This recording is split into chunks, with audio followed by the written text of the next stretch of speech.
Welcome to the world of science fiction stories, and don't forget to like, share and subscribe my channel. Enjoy the listening. They expected silence. Until the sky filled with giants. The night shift at Earth's Deep Space Monitoring Station was usually quiet. Most nights, Ted Baker just watched the screens, drank coffee, and counted the hours until morning. Tonight was different. "Sir, I'm picking up something strange," Ted said, calling his supervisor over. The signal was weak but clear, a pattern repeating every 12 seconds. It came from a star system 20 light-years away. No human spacecraft had ever gone that far. Within hours, the signal was sent to Space Command Headquarters in Houston. Dr. Lisa Reed, the top expert in possible alien languages, was woken up at 3 a.m. "This better be good," she mumbled as she entered the lab, her hair still messy from sleep. It was more than good, it was history-changing. For 3 days, Lisa barely left her desk. She ran the signal through every computer program she had built over her 15-year career.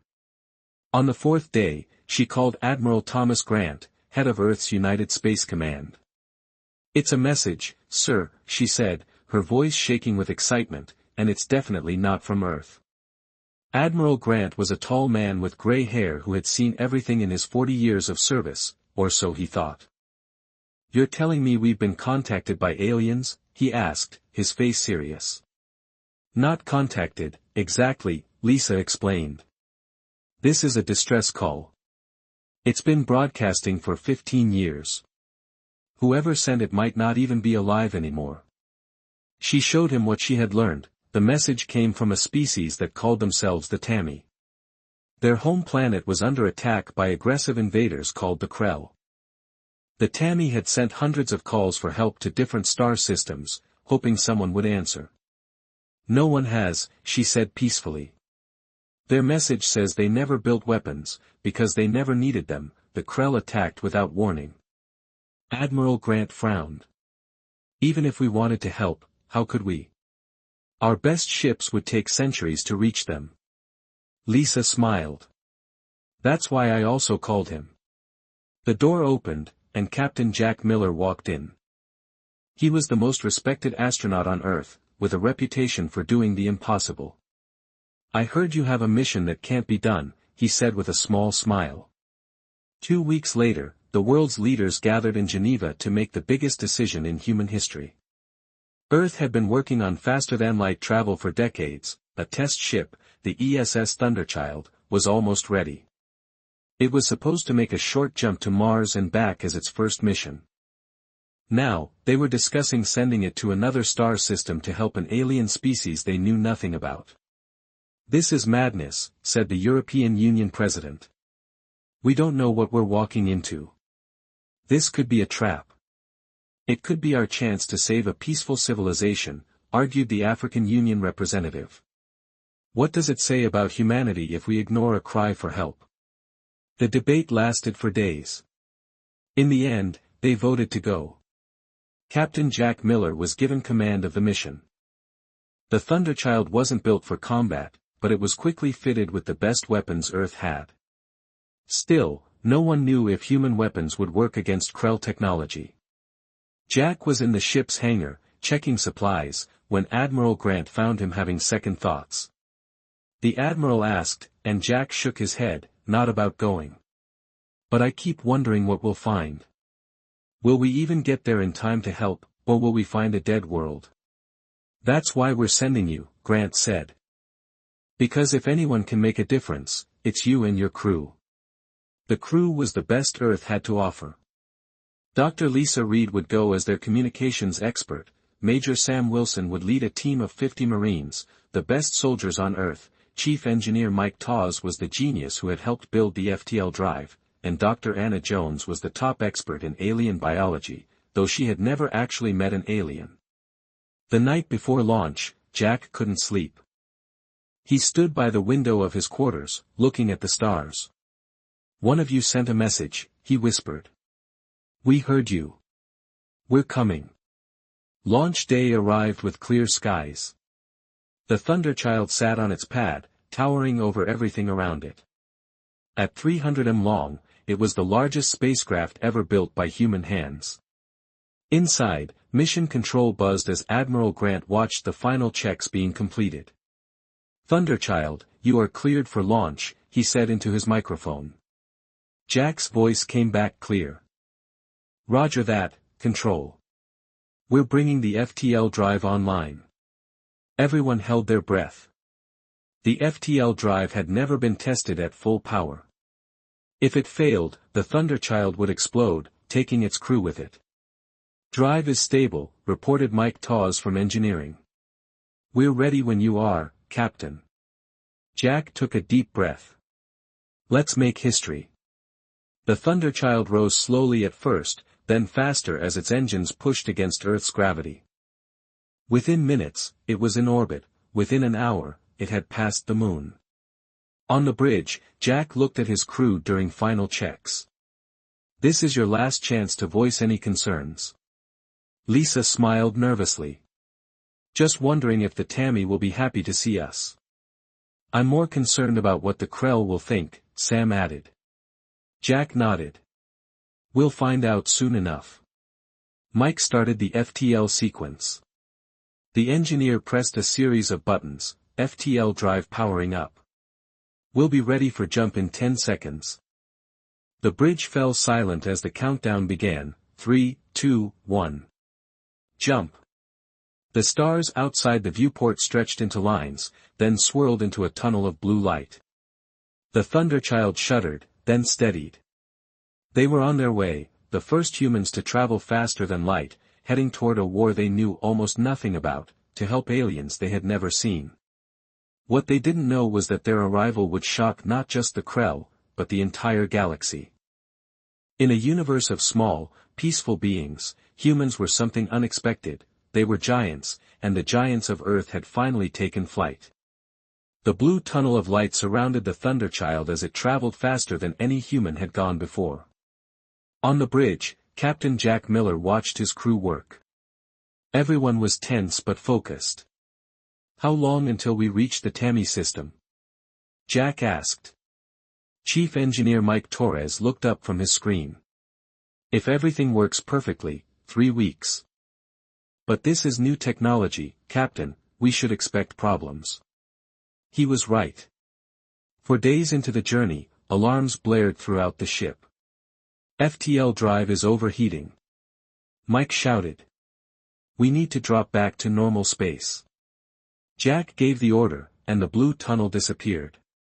Stars returned to their normal points of light as the Thunderchild slowed down. "Damage report," Jack demanded. "The cooling system can't handle the heat from the drive," Mike explained. "I can fix it, but I need a few days." Lisa Reed, who was monitoring communications, suddenly sat up straight. "Captain, I'm picking up a signal, it's close." Jack turned to her. "The Krell?" "I don't think so, it's a distress beacon, but not Tammy or human." Major Sam Wilson moved to the weapons console. "Could be a trap," Jack thought for a moment, "or someone who needs our help. Let's investigate, but stay alert." The Thunderchild changed course. Soon, they spotted it, a small ship, damaged and drifting. It was unlike any spacecraft humans had designed. Its hull was smooth and rounded, with no visible engines. "Life signs?" Jack asked. Dr. Anna Jones checked her scanner. "Several, but they're weak." Jack made his decision. "Sam, prepare a boarding team. Anna, come with them, they might need medical help." 20 minutes later, Sam led a team of 6 Marines and Dr. Jones to the alien ship. They wore space suits with magnetic boots that let them walk on the strange ship's hull. "We found an entry point," Sam reported over the radio. "It's small," Jack frowned. "How small?" "Like, made for children," someone observed. "We'll have to squeeze through." Inside the alien ship, the Marines had to crouch to avoid hitting their heads on the low ceilings.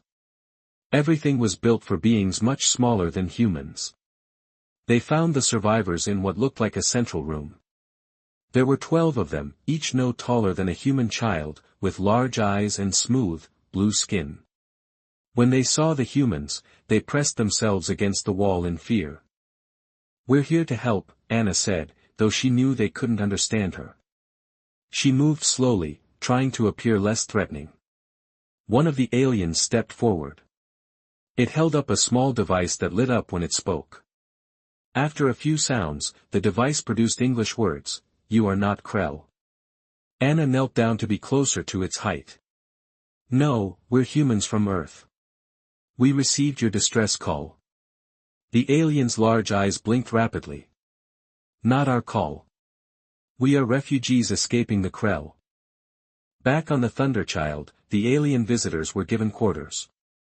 Their leader, who called himself Nix, met with Captain Jack and his officers in the conference room. The universal translator they had brought allowed basic communication. "Our world was the third taken by the Krell," Nix explained. "We are Venti, we were peaceful traders until the Krell came." "What do the Krell want?" asked Lisa. "Resources, workers, they take everything valuable and then make the people work for them." Jack leaned forward. "We're on our way to help the Tammy, they sent a distress call to Earth." Nix's eyes widened. "The Tammy called, and you answered." "No one answers such calls, everyone hides from the Krell." "We don't hide from bullies," Sam said firmly. Nix studied the humans with new interest. "You are very large, all humans this size." Jack nodded. "More or less. Why, most thinking beings in the galaxy are small. The Krell are considered large among us, but," Nix gestured at the humans, "you are giants to us." The humans exchanged surprised looks. "How tall are the Krell?" Jack asked. Nix pointed to a line on the wall. "About 5 feet tall, up to this tall. They think this makes them powerful." Sam, who stood over 6 feet tall, laughed. "That's it, I was expecting some kind of monster." "To us, they are monsters," Nix said quietly. "They have numbers and weapons, we never had a chance." While Mike fixed the FTL drive, the humans learned more from their visitors. The Venti showed them maps of Krell territory, 12 star systems conquered over 30 years. The Tammy are their latest target. The Krell have never faced real resistance, Nix explained. They attack those who cannot fight back. Jack nodded. "Well, they haven't met humans yet." After 3 days, the FTL drive was repaired. The Venti asked to join the mission, offering their knowledge of Krell tactics in exchange for safe passage. "We will help you help the Tammy," Nix promised. The Thunderchild resumed its journey with its new allies aboard. Jack called a meeting of senior officers to plan their approach. "We know more now," he said. "The Krell aren't the unstoppable force we feared. They're bullies who pick on smaller species, and they've never faced anyone physically stronger than them." Sam added, with a gleam in his eye, "Yeah, us." Lisa looked concerned, but then said, "They still have more advanced weapons and ships than us." "Technology isn't everything," Jack said. "History shows that determination and courage often beat superior technology." As they traveled, the humans modified their plans. Instead of a diplomatic approach, they now prepared for possible combat. Sam trained his Marines for fighting in the smaller spaces they would find on Krell ships. The Venti watched these preparations with growing hope. One evening, Nix found Jack in the observation deck, looking at the swirling lights of FTL travel. "You are not what I expected," Nix said. Jack turned. "What did you expect?" "When I saw how big you were, I thought you might be like the Krell, using your size to hurt others." "Humans have done that to each other," Jack admitted, "but we try to be better. Size comes with responsibility." Nix nodded. "The Krell will not expect you." "Good," Jack said. Surprise is a powerful weapon. 5 days later, Mike reported they were halfway to the Tammy system. The journey had been smoother since the repairs, but everyone felt the tension growing, they were heading into a war zone with one ship against an entire Krell fleet. Jack spent hours studying Krell ship designs provided by the Venti. He began to see possibilities, weaknesses that humans could exploit. "We may be outnumbered," he told his officers, "but we have something the Krell have never faced." Sam grinned. "Yeah, us." As the Thunderchild continued its journey through the stars, Earth's giants prepared for their first interstellar battle. The Krell had no idea what was coming. Dropping out of FTL in 5, 4, 3, 2, 1, Mike announced, the blue tunnel of light disappeared and normal space returned. Around the Thunderchild, Captain Jack Miller leaned forward in his command chair as the view screen showed their destination, the Tammy home system. "Full stealth mode," Jack ordered, "let's see what we're dealing with before they see us."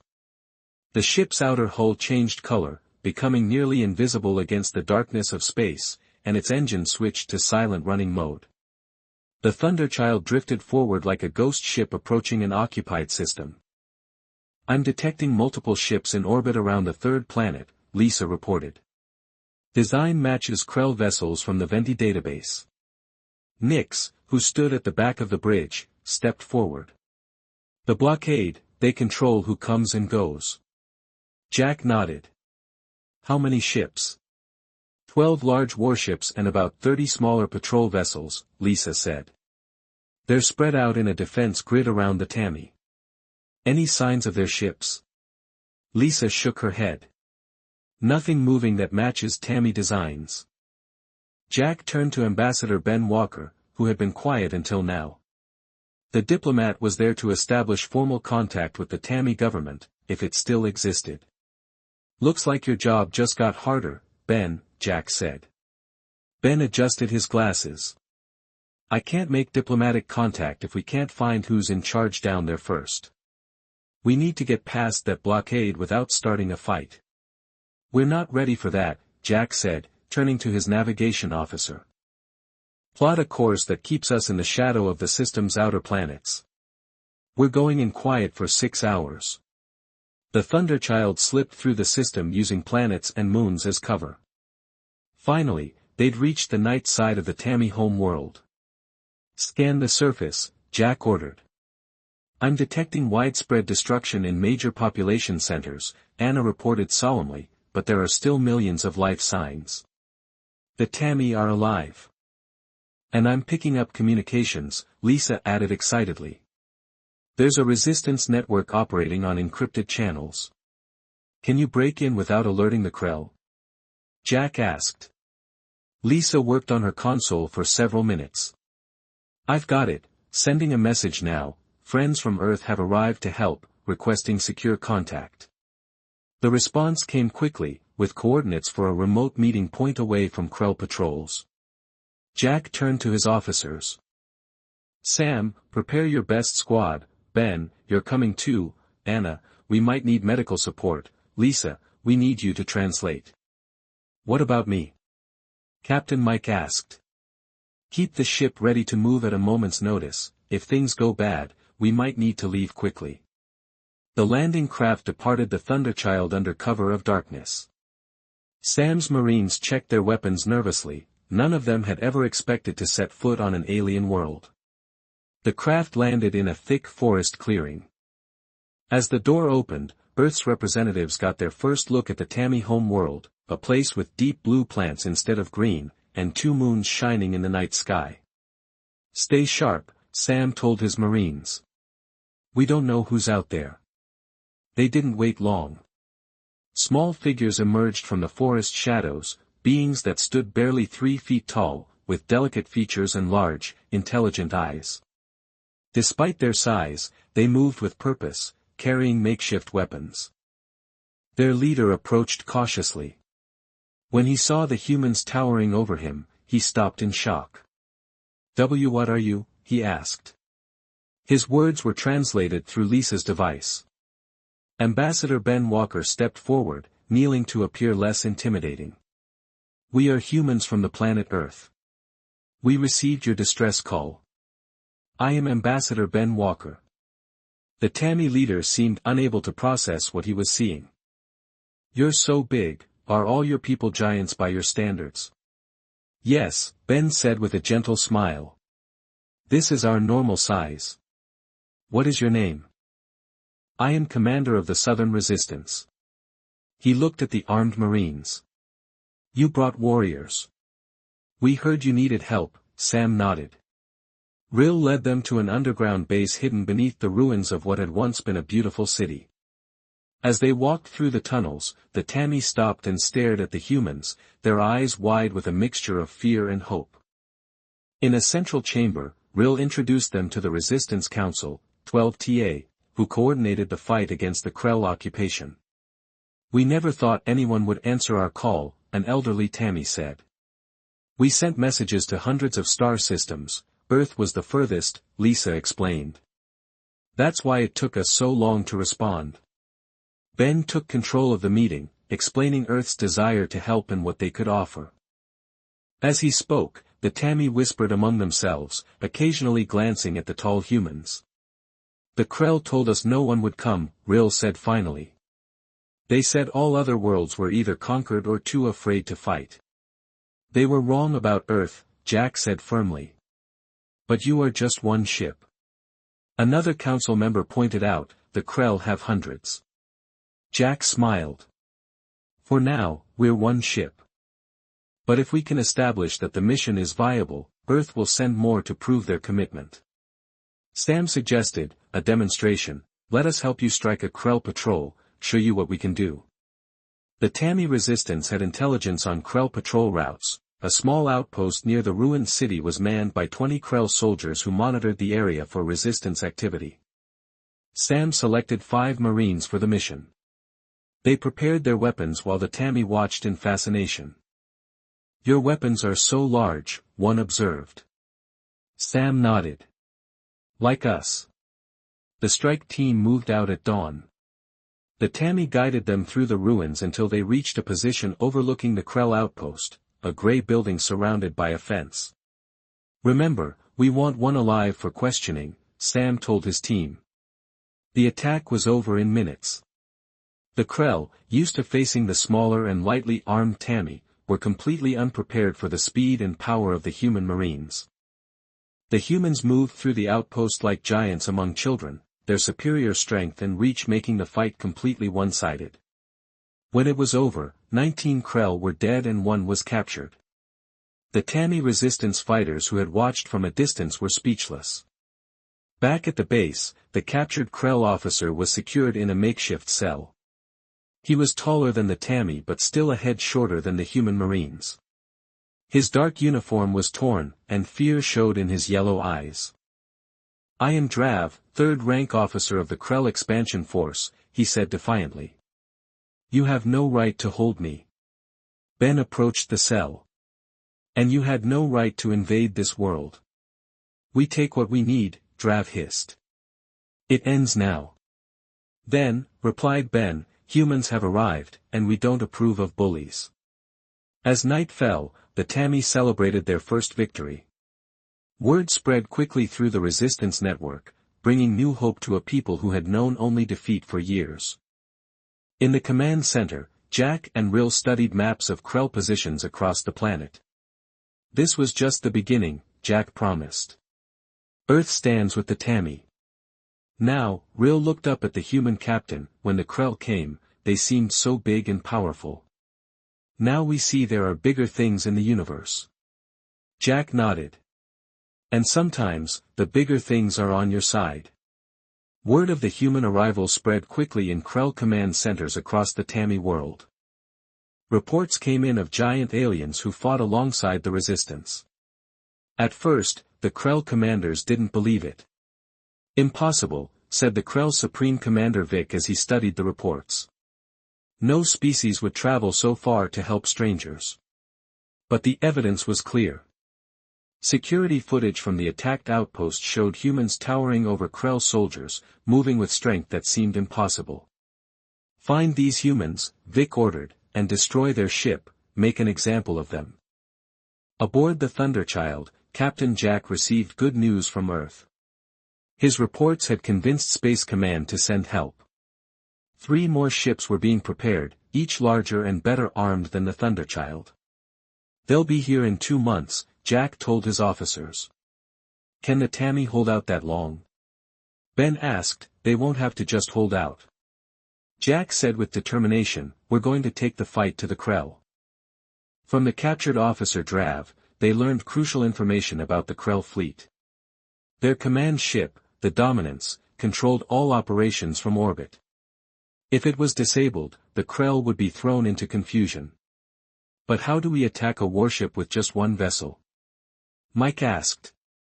"We don't attack it," Jack explained. "We board it." His plan was bold. The Thunderchild would approach using a captured Krell shuttle as cover.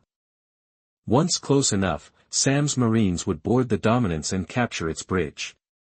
"It's risky," Sam admitted, "but the Krell won't expect it. They've never faced enemies who could match them physically, let alone overpower them."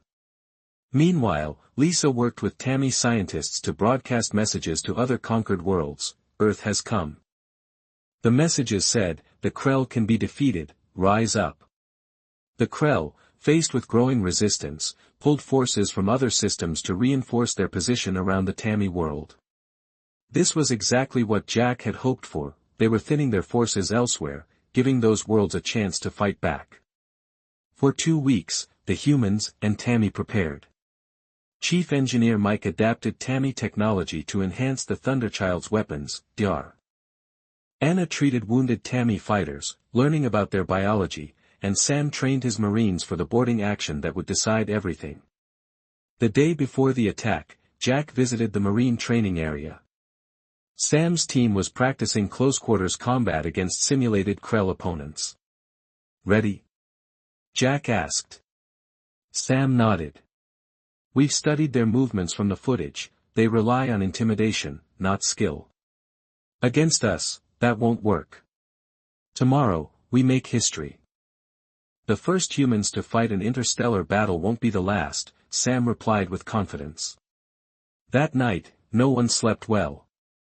The Thunderchild prepared for battle as its systems were checked and rechecked. The captured Krell shuttle was modified to carry Sam's boarding team.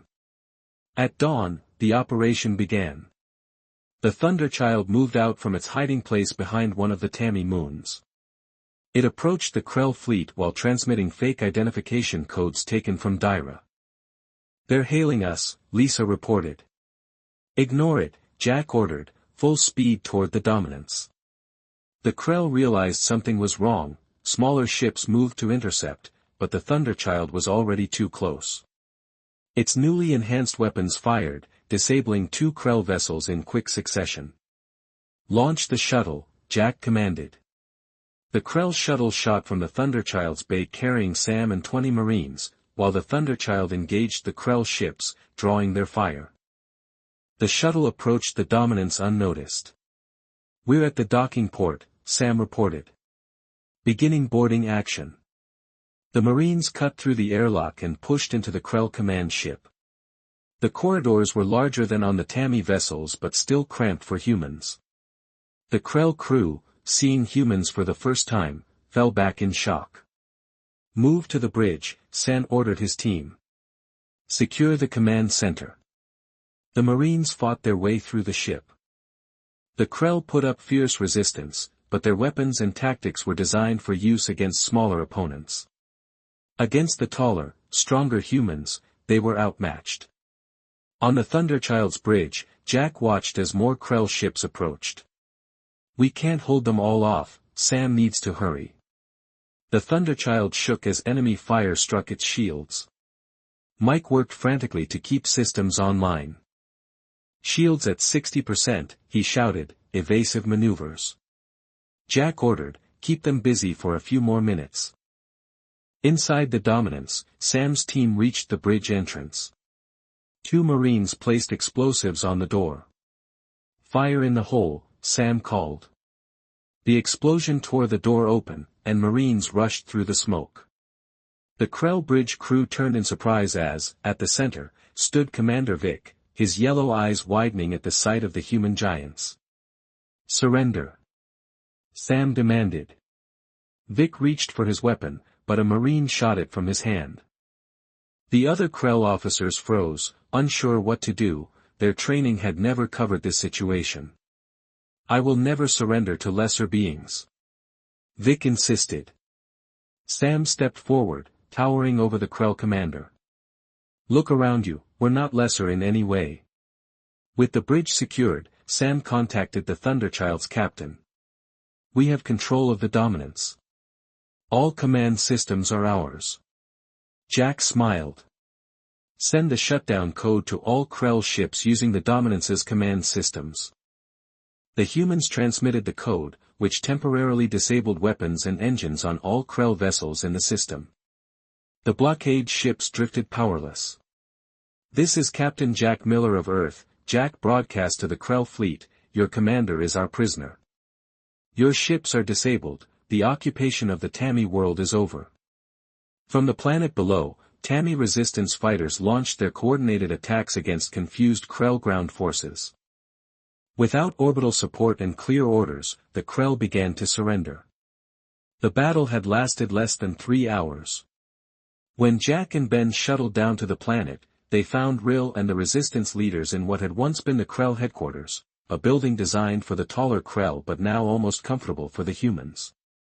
"You did it," Rill said in wonder. "You actually defeated them." "We all did." Jack corrected him, "and this is just one world, there are others waiting to be freed." Then, formal peace talks began with both Tammy and Krell representatives. The terms were simple: the Krell would withdraw from all Tammy territory and release all prisoners. "And if we refuse?" asked the Krell official. Ben gestured toward where Sam stood at the back of the room. "Then the humans will visit your home world next." The message was clear: the age of Krell expansion was over. That evening, as the Tammy celebrated their liberation, Jack received a transmission from Earth. Admiral Grant's face appeared on the screen. "Congratulations, Captain," the Admiral said. "The reinforcements are on their way. What you've done out there, it's changed everything." Jack nodded. "It's just the beginning, sir. There's a whole galaxy out there that needs our help." From the Thunderchild's viewport, Jack could see the lights of Tammy cities turning on for the first time in years. Freedom was returning, brought by unlikely giants from a distant world called Earth. 1 year after the Thunderchild's arrival, the Tammy home world was transformed. The scars of war remained, but everywhere there were signs of rebuilding and new life. Captain Jack Miller stood on a hill overlooking the capital city, next to him Rill, now serving as one of the leaders of the Free Tammy government. "Hard to believe how much has changed," Jack said, watching ships from a dozen worlds moving through the sky above the city. "Thanks to Earth," Rill replied. "Without you, we would still be slaves." Jack shook his head. "You fought for years before we came, we just helped finish what you started." Below them, the new Galactic Embassy was nearly complete. It would house representatives from 23 worlds, all former victims of Krell expansion, now free and forming a new alliance. "The council meeting starts in an hour," Rill reminded him. "Earth's official recognition is the main event." Jack nodded. "Admiral Grant arrived last night, he'll present Earth's formal membership." The defeat of the Krell had rippled across the galaxy. As news spread of how humans had helped the Tammy, other occupied worlds had risen up. The Krell, fighting on too many fronts, had been pushed back to their original system. 3 more Earth ships had arrived after the battle, the Dauntless, the Challenger, and the Defender, each carrying scientists, diplomats, and marines. Together with the Thunderchild, they had helped liberate 7 more worlds before the Krell finally surrendered. In the Great Hall of the new embassy, representatives from all the free worlds gathered. Some were tall and thin, others, short and round, but all were smaller than the humans. Earth's delegation, led by Admiral Grant, towered over the others. "The diversity is amazing," Dr. Anna Jones whispered to Lisa. Both women had stayed on to study the different species and their languages. "And they all want to learn about Earth," Lisa replied. "I've had requests to teach English to 15 different species." Admiral Grant stepped to the speaker's platform, his white uniform gleaming under the lights as he addressed the gathering. 1 year ago, Earth answered a call that had traveled 20 light-years through space. We didn't know that Tammy had never seen a Krell and had no stake in this conflict, but we answered because that's what humans do when someone asks for help. The hall was filled with hope and promise, a new beginning forged by courage, determination, and the unexpected strength of Earth's giants.